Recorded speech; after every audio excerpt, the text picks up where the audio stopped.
You look harmless, but you just destroyed the whole group. Oh my God, it's over for them. You've completely outplayed them.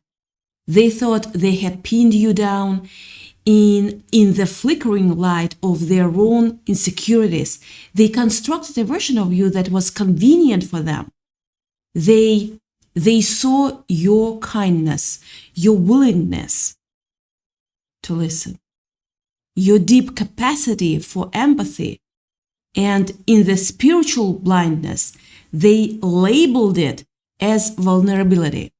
They mistook your soft heart for a soft mind. And here's what they didn't understand. Nothing can dim the light which shines from within. Not their whispers, not their schemes, not their need to make you small so they could feel big. You know that feeling, right? Where you are walking through a room and you can sense the conversation stopping just before you arrive. Where you can feel the energy shift when you step into a space. That's because they know. On some level, they've always known. They know you are different. They know you see things, and that terrifies them. You walked through those rooms like a ghost, like you were not even there. They were having conversations in corners, building their narrative, feeding each other's poison, and you were just being yourself, authentically, unapologetically yourself, no matter what happened. And that simple act, that refusal to shrink, became the thing that would eventually destroy everything they built. I mean, think about it. Everyone thought you were easy prey. Little did they know. They saw your gentleness as an opening, your patience as weakness, your silence as consent. They were so convinced they had you figure out that they stopped paying attention to who you actually were. And in that blindness, they made their fatal mistake. Let me explain what I'm seeing happening to you right now, because this is the moment where everything shifts.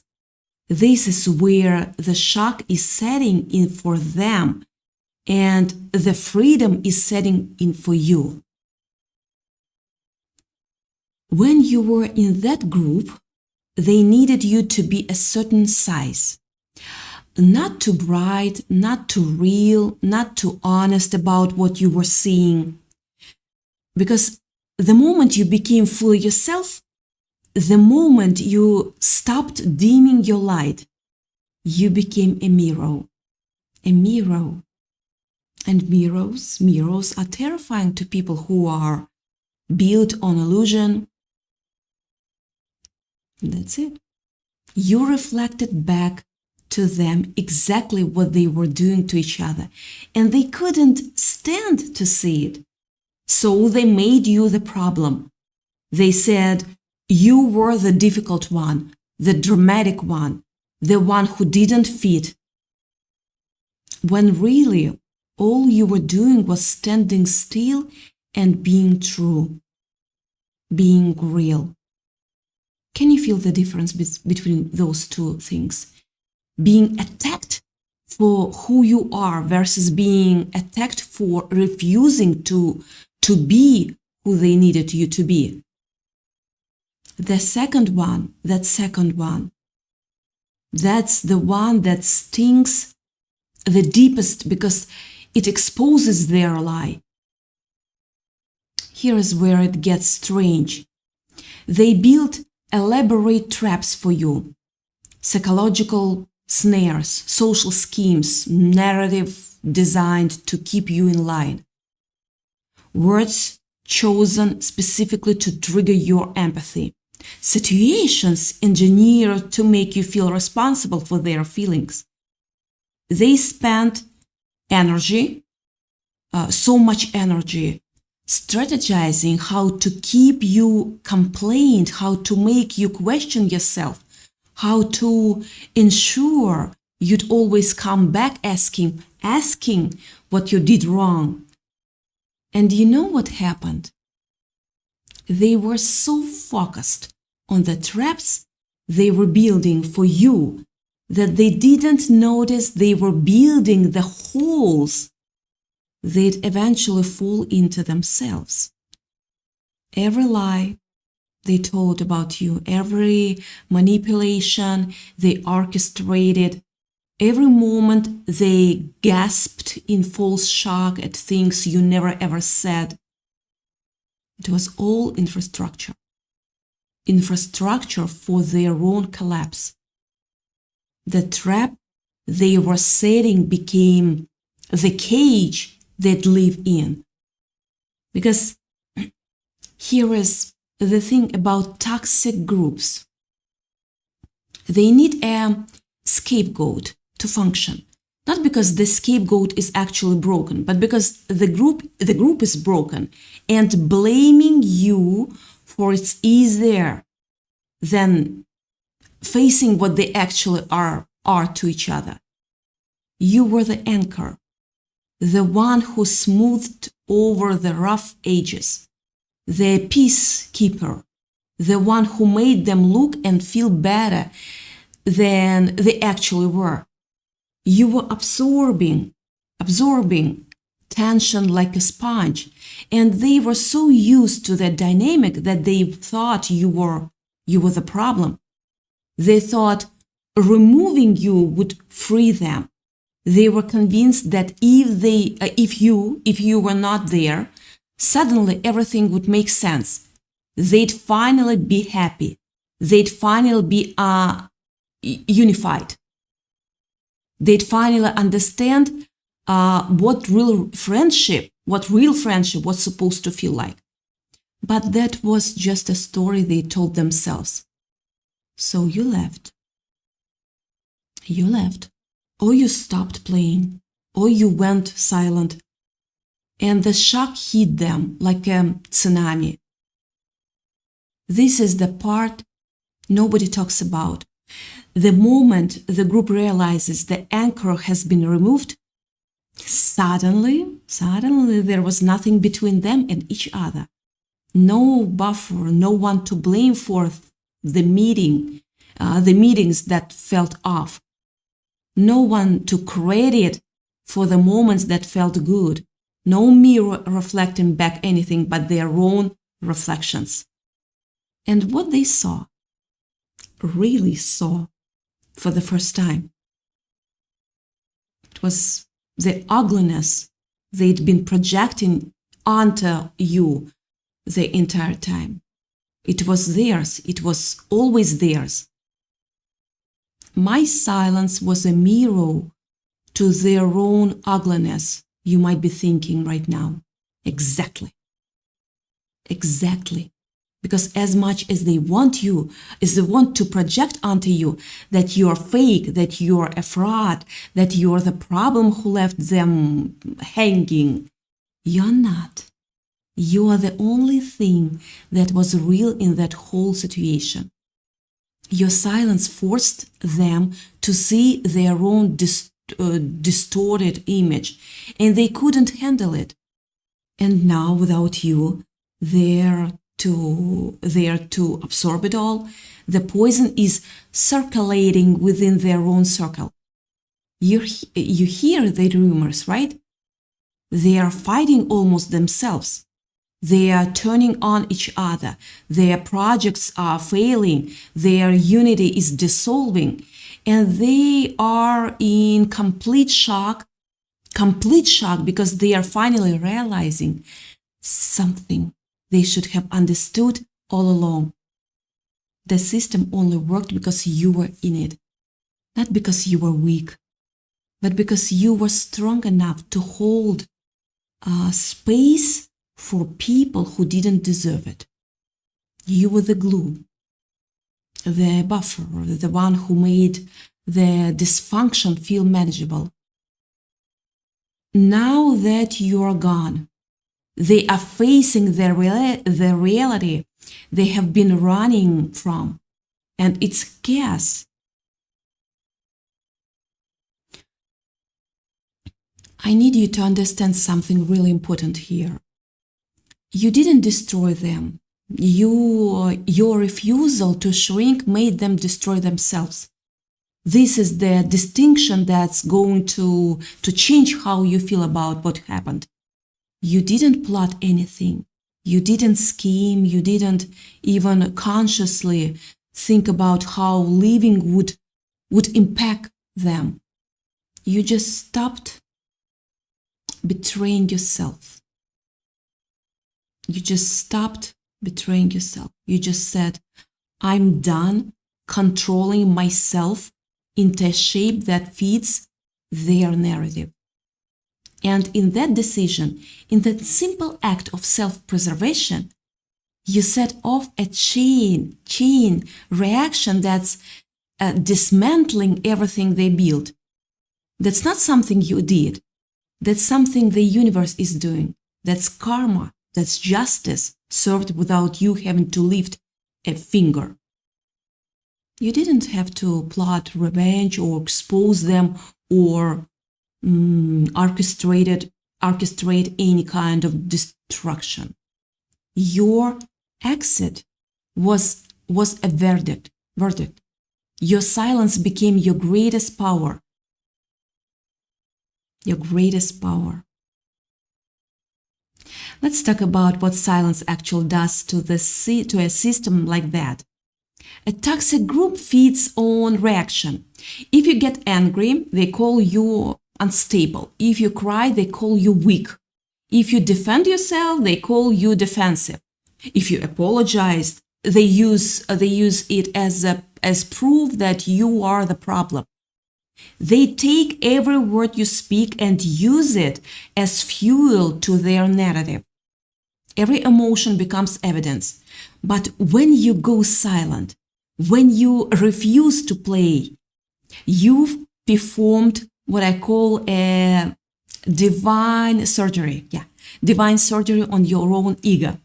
You've decided that your peace is more important than being right in the eyes of people who are committed to misunderstanding you. And you know what that does? It breaks their entire system. Their weapons are useless against silence. You can weaponize calm. You can't weaponize calm. You can't twist peace into confession. This is the ultimate power move. It's not silence born from fear or shame. It's not the silence of someone who's been broken into submission. It's silence born from the absolute clarity that you don't owe an explanation to anyone who doesn't have the heart to hear it. It's saying, I would rather keep my peace than convince you of my innocence. And that's revolutionary. You're not staying quiet because you are broken. No. You are staying quiet because you've moved to a different frequency entirely. They are still broadcasting on the channel of chaos, gossip, resentment, and manipulation, of course. You can hear it in their words, their energy, their obsession with what you are doing and who you are with. But you, my beautiful one, you turned your dial to a higher station and you didn't announce it. You just stopped hearing their noise. It's like they are screaming into a void, not realizing you've already left. They keep trying to get a reaction. They send flying monkeys, people who claim they just want to check in. but really want to see if they can still get a rise out of you. They craft messages designed to trigger your empathy. They share stories about how much they have changed, how much they miss you, how much they have been suffering without you. And when they meet your calm, your detached presence, your absolute refusal to engage, it sends a shiver down their collective spine. Because it tells them something they can't control. It tells them that that person they once manipulated no longer exists. You've died to their world and been reborn into your own. Your silence isn't a wall they can break through with the right words. It's a vast, empty space where their arrows have nowhere to land. You are effectively invisible to their weapons now, and that invisibility is your greatest protection. They can't hurt what they can't reach, and they can't reach what doesn't respond. This is what everyone thought. I was easy prey. Little did they know actually means. You looked harmless because you were kind. You looked weak because you were peaceful. You looked vulnerable because you were honest about your feelings. You looked breakable because you cared. But being your true, authentic self, no matter what happens, that's not a character flaw. That's the ultimate strength. Real bravery isn't about fighting back. Real bravery isn't about proving them wrong with clever words or strategic maneuvers. Real bravery is about standing in who you are, while the entire world tries to tell you that you are someone else. It's about choosing authenticity when compliance would be easier. It's about maintaining your integrity when abandoning it would get you accepted. And the fact that they fell for it, that they genuinely believed you were easy to destroy, that's on them. You were never harmless. You were never harmless. You were just merciful. There is a massive difference. Harmless means you lack power. Mercifulness means you have power and you choose not to use it. You could have exposed them. You could have shared the recordings, the messages, the evidence of what they did. You could have turned mutual friends against them with the truth, but you didn't. You simply left. And that restraint, that mercy, that decision to take the high road, that's what's destroying them now. Because they expected retaliation. They expected you to fight back. They expected drama and chaos and pain inflict in return.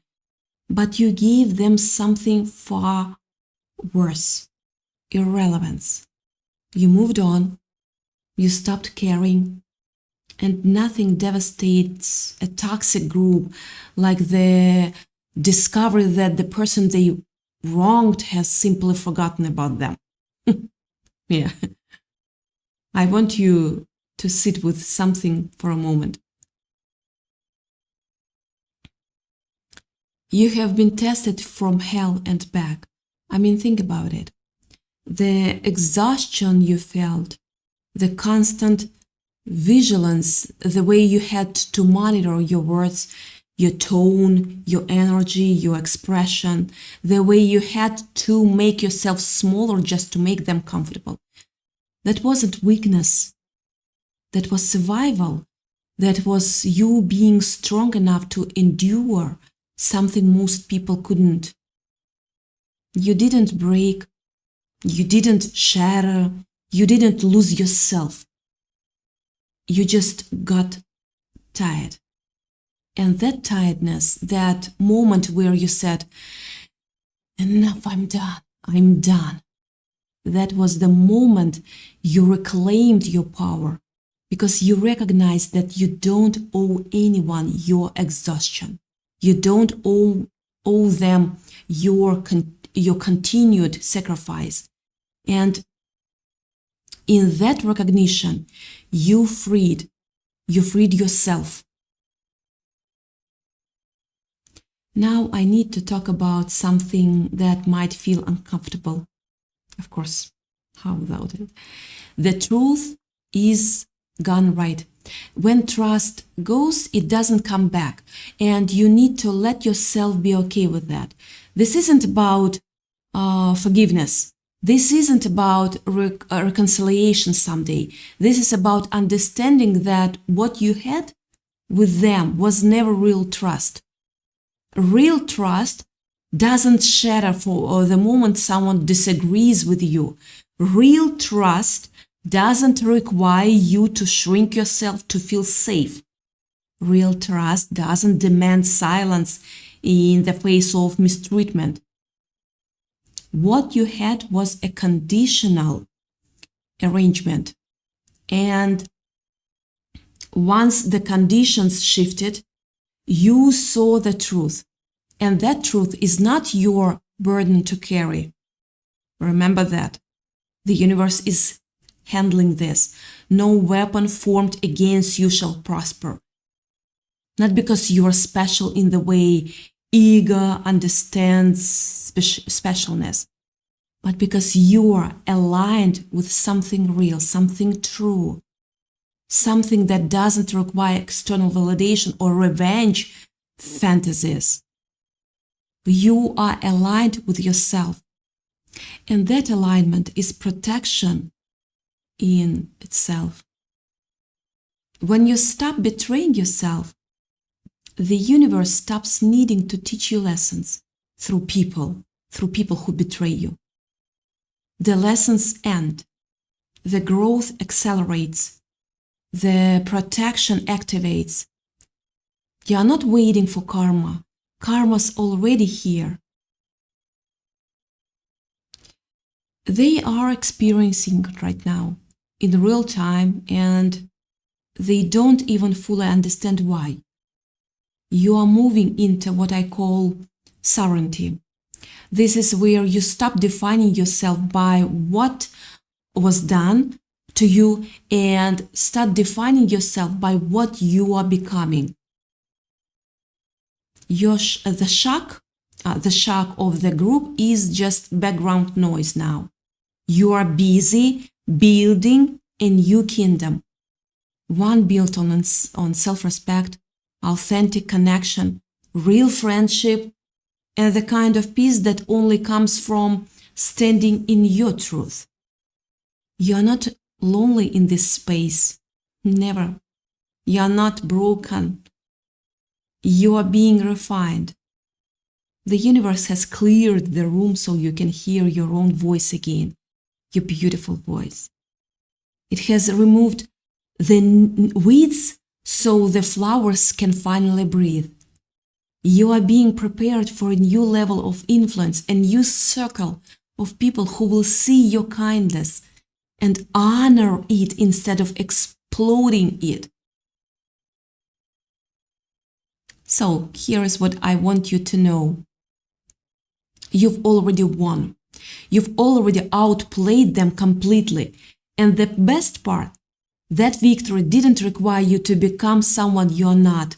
It didn't require you to fight or to scheme or to manipulate. It required you to simply be yourself, to stand in your truth, to refuse to dim your light. And in that refusal, you became untouchable. You became powerful. You became free. Stay in your power. Stay in your light. Stay in that beautiful, devastating silence, because silence is powerful. And you've mastered it. You've mastered it.